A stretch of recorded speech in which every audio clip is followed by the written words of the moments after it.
Já parou para pensar por que algumas pessoas parecem construir riqueza com uma certa facilidade, enquanto outras, trabalham a vida inteira e parece que mal conseguem fechar as contas no fim do mês? A resposta para isso talvez não esteja no quanto se trabalha, mas sim na forma como a gente aprendeu a pensar sobre dinheiro.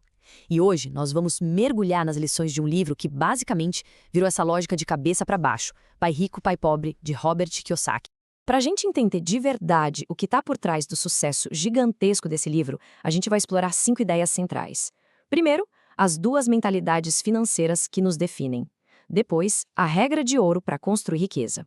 Em seguida, a armadilha em que muita gente acaba caindo sem perceber. Daí, a gente vê a solução, como fazer o dinheiro trabalhar para a gente. E por fim, vamos dar uma olhada no legado e nas polêmicas que esse livro deixou. E essa frase do Kiyosaki, ela vai direto na ferida, né? O argumento central dele é que a escola nos prepara para sermos excelentes funcionários, para trocar nosso tempo por um salário. Mas ela esquece de ensinar a parte mais importante: como fazer o dinheiro gerar mais dinheiro. É exatamente esse vazio que o livro se propõe a preencher. E tudo começa com a história pessoal do autor, a história dos seus 2 pais. E embora não sejam literalmente 2 pais biológicos, eles representam 2 visões de mundo, 2 filosofias de vida que são completamente opostas. E aqui o contraste é gritante. De um lado, a gente tem o que ele chama de pai pobre. Era o pai biológico dele, um homem inteligentíssimo, com PhD, concursado, mas que no fim das contas vivia contando as moedas, sempre esperando o próximo salário. Do outro lado, o pai rico, que era o pai do melhor amigo dele, um cara que nem terminou o ensino médio, mas que estava ali na prática, construindo um império como empreendedor. E as filosofias de cada um sobre dinheiro, como a gente pode ver, eram como água e óleo. O pai pobre dizia: estude para arrumar um bom emprego.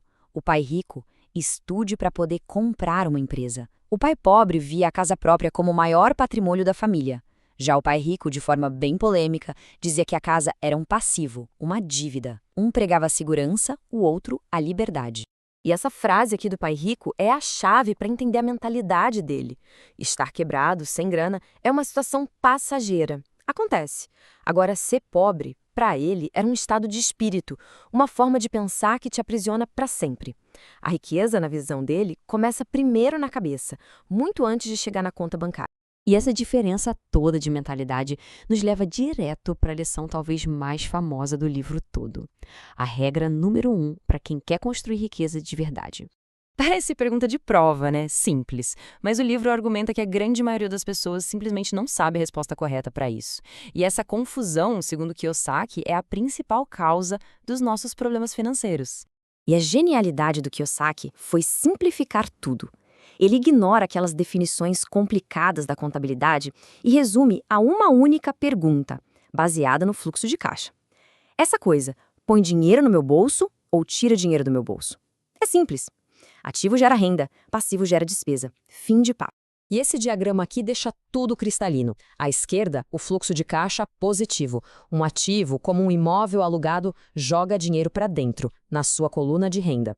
À direita, o fluxo negativo. Um passivo, como o financiamento de carro, suga o dinheiro para fora, na sua coluna de despesas. A direção para onde o dinheiro flui é o que realmente importa.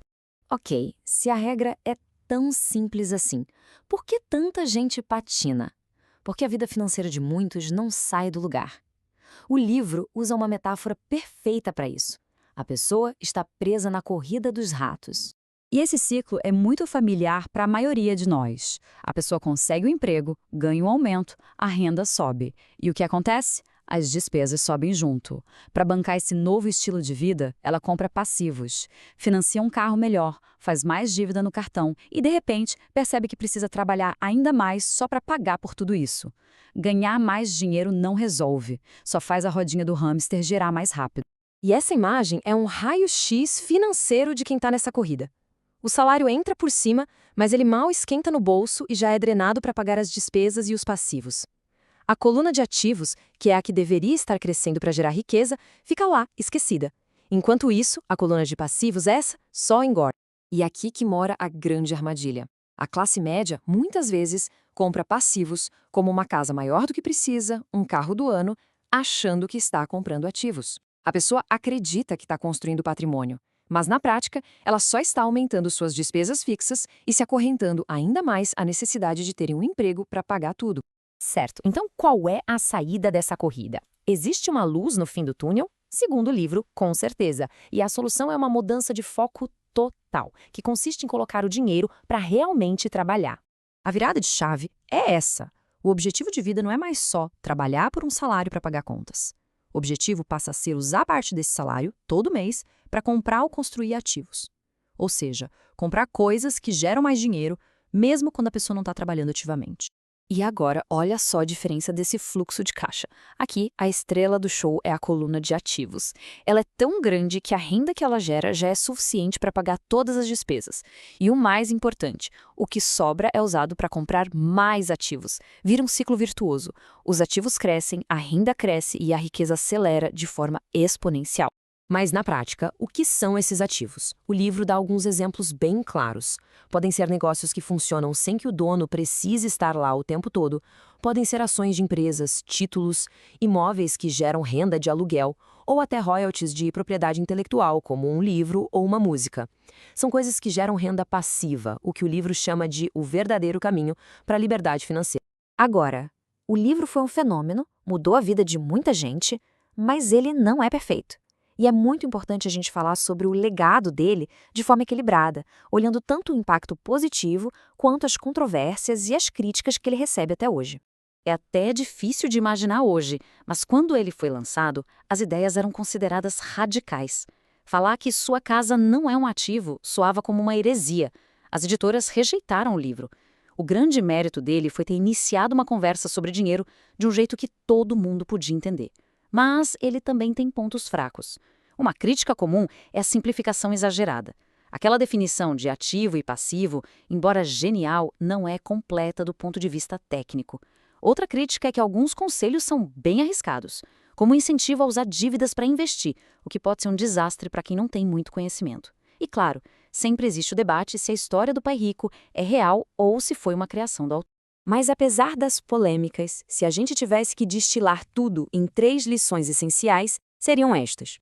Primeiro, o maior ativo que alguém pode ter é a própria mente. Investir em educação financeira é o primeiro passo. Segundo, é fundamental saber a diferença entre o que põe dinheiro no bolso e o que tira dinheiro do bolso. E terceiro, focar toda a energia em construir a coluna de ativos. No fim do dia, é isso que vai fazer o dinheiro trabalhar para a gente, não o contrário. E, para fechar, o livro nos deixa com esse pensamento final que é muito poderoso. Cada real que passa pela nossa mão é um voto que a gente dá para o tipo de futuro que a gente quer ter.